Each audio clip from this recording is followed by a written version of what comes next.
ডিমান্ডগুলো দেখলাম। আপনারা আমাকে একটা চিঠি দিয়েছেন। আরে ভাই নাই জেনারা দাদা সিকিউরিটি দাদা সিকিউরিটি আপনি একটু বসে যান।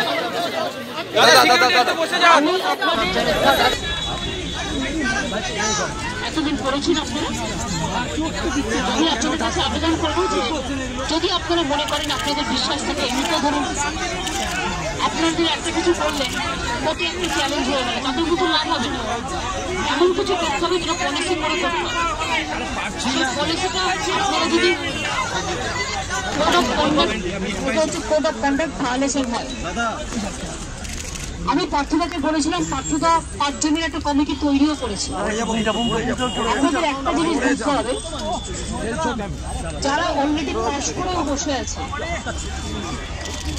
এমন কিছু করা যাবে না যাতে ধরুন আপনারাও ফেসে গেলেন, ওরাও ফেসে গেল।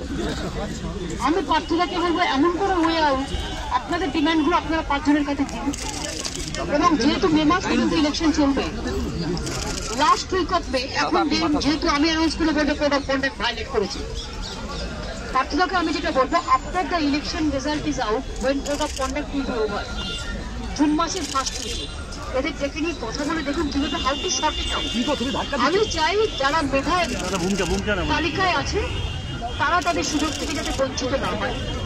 এবং আপনারাও যারা একটা ডিমান্ড নিয়ে এসছেন, আমি যে রাজনৈতিক দলের সমর্থকই হই, আমি যদি দেখি কোনো ডিমান্ড জেনুইন, আমি এটা রাজনৈতিক দলমত দেখি না। আমি ছাত্র ছাত্রী, যৌবন যুবতী, আমি তাদের নিজেদের মতো মনে করে দেখি।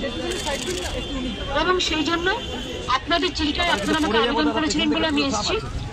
যদি আপনারা বিশ্বাস করেন, আমি আপনাদের বলবো যে আপনারা একটু অপেক্ষা করুন। তার কারণ যেহেতু ইলেকশন অ্যানাউন্স হয়ে গেছে, আমি এখন চাইলেও হবে না, ইলেকশন কোড অফ কন্ডাক্টে ফেসে যাবে না।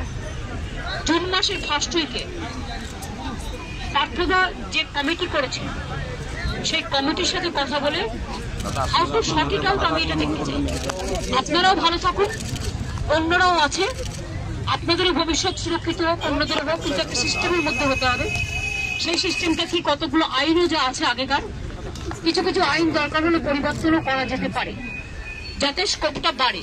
কারণ একই আইনে যদি প্রবলেম হয়, কিছু কিছু আইন দরকার হলে যে আইনগুলো পরিবর্তন করলে হয়তো আপনাদের কাজে লাগতে পারে, যারা মেধায় পাস করেছে তাদেরও কাজে লাগতে পারে। এবং এর জন্য যদি ওয়ান টাইম কোনো একটা স্পেশাল কিছু একটা চিন্তা ভাবনা করা যায়, আমার দিক থেকে কোনো আপত্তি নেই। আমি এটুকু বলতে পারি যে আমার দিক থেকে কোনো আপত্তি নেই। আমি যতটা পারবো সহানুভূতি দিয়ে এবং